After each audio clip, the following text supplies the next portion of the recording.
नमस्कार, जनमुख NG live से मैं अंशुमान राय। प्रस्तुत है देश दुनिया की खबरें और खबरों का विश्लेषण। आज हम बात कर रहे हैं कवर स्टोरी में मजदूरों की समस्याओं पर। उत्तर प्रदेश सरकार और मध्य प्रदेश सरकार ने जिन श्रम कानूनों में बदलाव किया है, यह सिर्फ इन दो सरकारों की बात नहीं है। ऐसा आने वाले दिनों में लगभग हर राज्य की सरकारें करने वाली हैं और सेंट्रल गवर्नमेंट भी अपने इंडस्ट्रियल कानून में कुछ फेरबदल करे, क्योंकि कोरोना वायरस के चलते हुए लॉकडाउन में बुरी तरह से ध्वस्त हो चुकी अर्थव्यवस्था को संवारने की जिम्मेदारी मजदूरों पर है। लेकिन इन मजदूरों के हित के लिए अब तक किसी ने कुछ किया नहीं, बल्कि कोरोना वायरस के बाद जो लॉकडाउन हुआ है, जो अर्थव्यवस्था ध्वस्त हुई है, उसे निकालने के लिए मजदूरों को गुलाम बनाने की तैयारी है। वैसे भी असंगठित क्षेत्र के मजदूर गुलामी की ही जिंदगी जीते। ठेकेदार की मर्जी पे उनकी नौकरी है और ठेकेदार की मर्जी पे उनकी नौकरी चली जाती है। ठेकेदार ही उनका वेतन तय करता है और ठेकेदार ही उन्हें वेतन देता है। सामाजिक सुरक्षा उनके शून्य के बराबर है। यही वजह है कि जैसे ही लॉकडाउन हुआ, ठेकेदार उन्हें छोड़कर निकल लिया और अलग अलग प्रदेशों में मजदूर फंस गए और वो परेशान हो गए। कुछ दिनों तक तो उन्होंने झेला, लेकिन उसके बाद वो अपने अपने शहर और गांव के लिए निकल पड़े। इस दौरान अलग अलग दुर्घटना के शिकार हुए। बीच में मालगाड़ी के नीचे आकर 16 मजदूरों की मौत का मामले को छोड़ दें तो अन्य किसी मजदूरों की मौत पर कहीं कोई राजनीतिक बयान नहीं आया, कहीं कोई ट्विटर पर संवेदना नहीं दिखाई दी। कल रात 3 अलग अलग दुर्घटनाओं में 16 मजदूरों की मौत हुई है और 60 लोग मजदूर घायल हुए हैं। और ये सब मजदूर अलग अलग प्रदेशों से लौट रहे थे। मध्य प्रदेश के गुना में महाराष्ट्र से लौट रहे लोग ट्रक और बस की टक्कर में आ गए, जिसमें ट्रक पर सवार मजदूर थे, इनमें 50 घायल हो गए, 8 की मौत हो गई। इसके अतिरिक्त मुजफ्फरनगर में पीछे से बस ने मजदूरों को कुचल दिया, जिससे 6 मजदूरों की मौके पर ही मौत हो। जबकि एक समस्तीपुर में भी प्रवासी मजदूरों को बस ट्रक की टक्कर में जान चली गई। 2 मजदूर मरे, 12 घायल हुए। और पिछले 52 दिन में कई मजदूर इस दुर्घटनाओं के शिकार हुए हैं, लेकिन संवेदना कहीं दिखाई नहीं दी। उसके अतिरिक्त जिस स्थिति में 1200, 1500, 2-2000 किलोमीटर चल के मजदूर अपने अपने घर को जाने को विवश हुए हैं, लेकिन सरकार की संवेदनाएं जागने की बजाय वह मजदूरों के और शोषण की तैयारी में है। और आने वाले दिनों में उनसे कैसे लाभ लेकर के उद्योग धंधों को खड़ा किया जा सकता है, कैसे देश की प्रगति को वापस पटरी पर लाया जा सकता है, वह उनके खून पसीने की कमाई से होना है और उनके ही सामाजिक सुरक्षा से खिलवाड़ किया जा रहा है। उन्हें कुछ अतिरिक्त देने के बजाय उनकी सामाजिक सुरक्षा से खिलवाड़ किया जा रहा है। इस संदर्भ में हमने वाराणसी में भारतीय मजदूर संघ से जुड़े हुए डीएलडब्ल्यू मजदूर संघ के महामंत्री से बात की। इसके अतिरिक्त विद्युत मजदूर संघ के पूर्वांचल इकाई के कार्यवाहक अध्यक्ष से भी बात की और उन सबका मानना है कि सरकार का यह कदम मजदूरों को बंधुआ बनाने की दिशा में बढ़ा हुआ कदम है। नमस्कार, कृष्ण मोहन तिवारी, महामंत्री डीएलडब्ल्यू मजदूर संघ, संबद्ध भारतीय रेलवे मजदूर संघ। इस समय जबकि औद्योगिक विकास के पक्ष में संगठन भी है, संगठन भी चाहता है कि प्रदेश में और देश में औद्योगिक विकास हो, परंतु बिना किसी संगठनों से वार्ता किए एक पक्षीय फैसला लेते हुए सरकार द्वारा जो श्रम कानूनों में बदलाव किया गया है, उसका संगठन विरोध करता है। सरकार को इस समय श्रम कानूनों में बदलाव नहीं करना चाहिए था। ये समय लोगों की, जो कामगार हैं, जो असंगठित क्षेत्र के मजदूर हैं और कर्मचारी हैं, तो पहले से ही कम वेतन पर काम कर रहे हैं। श्रम कानून होते हुए भी पूंजीपतियों द्वारा, उद्योगपतियों द्वारा उनका शोषण किया जाता है। ऐसी स्थिति में जब श्रम कानून समाप्त कर दिए जा रहे हैं कुछ समय के लिए, ऐसी परिस्थितियों में जब वो बेरोजगारी, आर्थिक मार झेल रहे हैं, अगर श्रम कानून समाप्त किया जाता है तो उनकी स्थिति और भी बुरी होने वाली है, क्योंकि पहले ही कम पैसे में ज़्यादा काम कराया जा रहा था और इस बदलाव से न तो उनकी नौकरी की सुरक्षा रह जाएगी, न सामाजिक सुरक्षा रह जाएगी, न आर्थिक सुरक्षा रह जाएगी। जब भी चाहें उद्योगपति उनको निकाल सकते हैं, अपनी मन मर्जी के हिसाब से उनसे काम ले सकते हैं। वेद प्रकाश राय, विद्युत मजदूर संगठन पूर्वांचल कार्यवाहक अध्यक्ष। सरकार द्वारा ये जारी श्रम कानून का पूर्णतः विरोध करता हूँ। संगठन ये बार बार जो सरकार द्वारा आदेश किया गया है कि 12 घंटे तक मजदूरों द्वारा वो कार्य कराया जाएगा, ये पूरी तरीके से संविधान विरोधी है। और जो मजदूर, जो कर्मचारी कार्य कर रहे हैं, उनके श्रम जो नियम हैं उनका शोषण है, उनका हनन है। अंकुश जो सरकार द्वारा कर्मचारियों और मजदूरों का पूर्णतः संविधान विरोधी हनन करते हुए 12 घंटे का जो आदेश है, इसको तत्काल वापस लिया जाए। में हमने विश्वकर्मा महासभा के अध्यक्ष अशोक विश्वकर्मा से भी बात की। वह भी पिछले कई दिनों से इस मुद्दे को लेकर बेहद आक्रोशित है। कानूनों के शिथिल होने से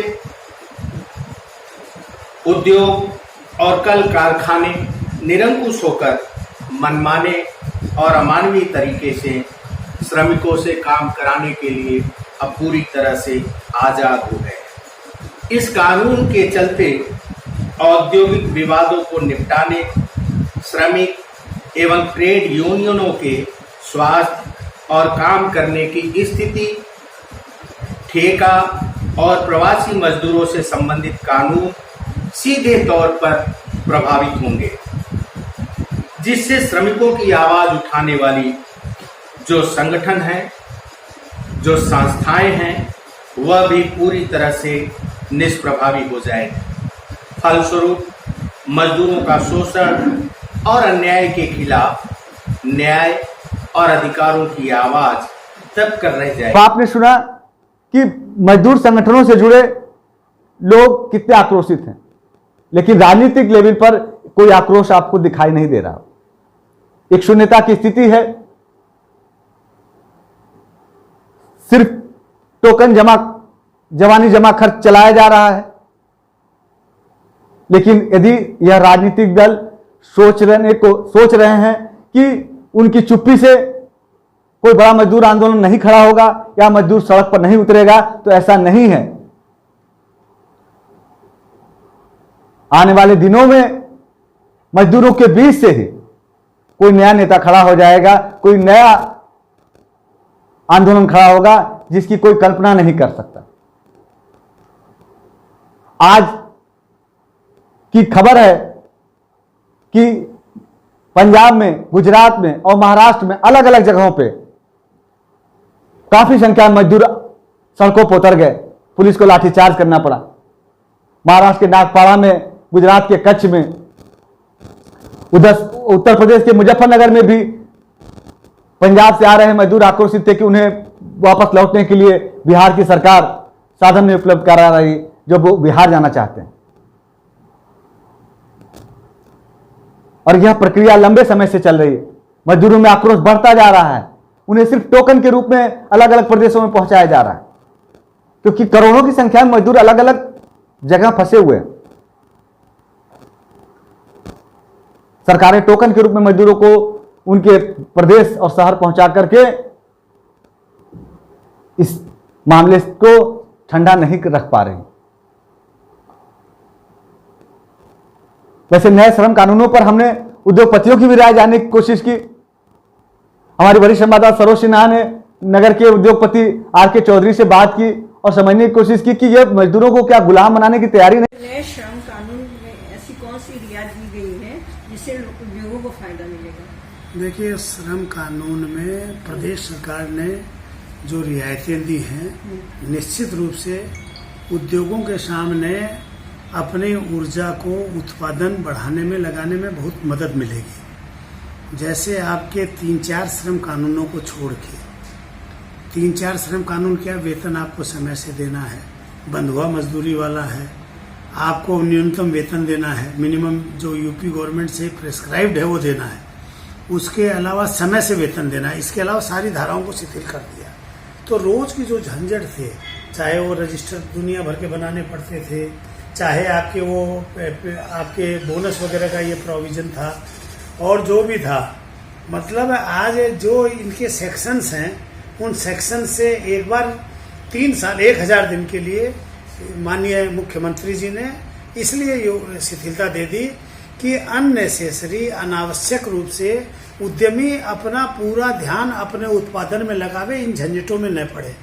तो इससे उत्पादन भी बढ़ेगा, नया निवेश भी होगा। कई लोग इस सब चक्कर में, और इसमें ट्रेड यूनियन वगैरह को भी शिथिल कर दिया है, तो कई निवेशक इसलिए नहीं आते थे कि इन सब झंझटों में नेतागिरी बहुत थी। तो मिला जुला कर मैं ये कह सकता हूँ कि यह एक उद्योग के प्रमोशन के लिए, इंटरप्रेन्योर्स के इनकरेजमेंट के लिए निश्चित रूप से काफ़ी फायदेमंद होगा। प्रदेश में नया निवेश आएगा, और जो प्रेजेंट इंडस्ट्री हैं जिनको एक संबल की ज़रूरत है और जिनको अभी पुनर्जीवन में जिनके समय लगेगा, उसमें ये कदम काफ़ी सहायक होगा। मजदूरों के हितों से समझौता मजदूरों को फिर से गुलाम बनाने की दिशा में नहीं, आपका इंटरप्रिटेशन एकदम गलत है। मजदूरों का हित रखा गया है, मजदूरों की छटनी नहीं है। मजदूरों का वेतन समय से देना है, जो यूपी गवर्नमेंट का प्रेस्क्राइब्ड वेतन है वो देना है। कहाँ मजदूरों का अहित है? मजदूर तो आज हर कारखाने की कर्मचारी के बिना तो कल्पना नहीं कर सकते। वो परिवार का सदस्य है, हमारी पूंजी है। कुछ लोग गुमराह कर रहे हैं, इसमें कहीं गुमराह होने की जरूरत नहीं। मजदूर तो आपने सुना कि आर.के. जौहरी ने भी कहा कि सरकार के नए श्रम कानूनों से उद्योग धंधे तेजी से चलेंगे, और इसके लिए वो सरकार का धन्यवाद दे रहे हैं। लेकिन मजदूरों की सामाजिक सुरक्षा को लेकर कोई नहीं बोल रहा। और आने वाले समय में आप देखेंगे कि मजदूर खुद अपनी आवाज बुलंद करने के लिए खड़ा होगा। आज राजनीति में एक शून्यता की स्थिति है, कोई बड़ा राजनेता नहीं है जो मजदूरों की आवाज उठा सके। हम आगे बढ़ते हैं, देश की खबरों को भी संक्षेप में जान लेते हैं। कोरोना की रफ्तार तीव्र गति से जारी है। पिछले 24 घंटों में 3700 से ज्यादा नए केस सामने आए हैं, और संक्रमित मरीजों का आंकड़ा 50,000 के लगभग पहुंच गया है। जबकि टोटल अब तक मरीज 78,000 सामने आए, जिसमें से 27,000 के आसपास मरीज ठीक हो चुके हैं। इधर उत्तर प्रदेश में भी अब लगभग हर जिले में कोरोना मरीज संक्रमित पाए जा रहे हैं। खासतौर से बाहर से प्रवासी मजदूरों के लुके छिपे पहुंचने के वजह से भी कुछ मरीजों की संख्या बढ़ी है, और अब यह आंकड़ा 3,774 तक पहुंच गया है। उधर सरकार ने ट्रेनों में नियमित यात्रियों की ट्रेन बुकिंग 30 जून तक पूरी तरह रद्द कर दी है। स्पेशल ट्रेनें चलेंगी, लेकिन उनकी बुकिंग नए शेड्यूल से होती रहेगी।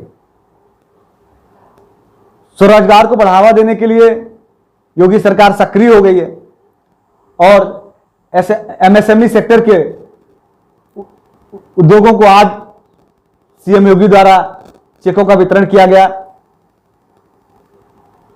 उनकी कोशिश है कि सरकार द्वारा जो लोन देना है वो जल्द से जल्द एमएसएमई सेक्टर और नए निवेशकों को, जो नए कारोबार शुरू करने वाले लोग हैं, उन्हें दिया जाए। सबसे सटीक और विश्वसनीय खबरें पाने के लिए सब्सक्राइब करें जनमुख NG लाइव को और लगातार अपडेट्स पाने के लिए बेल आइकन को प्रेस करना न भूलें।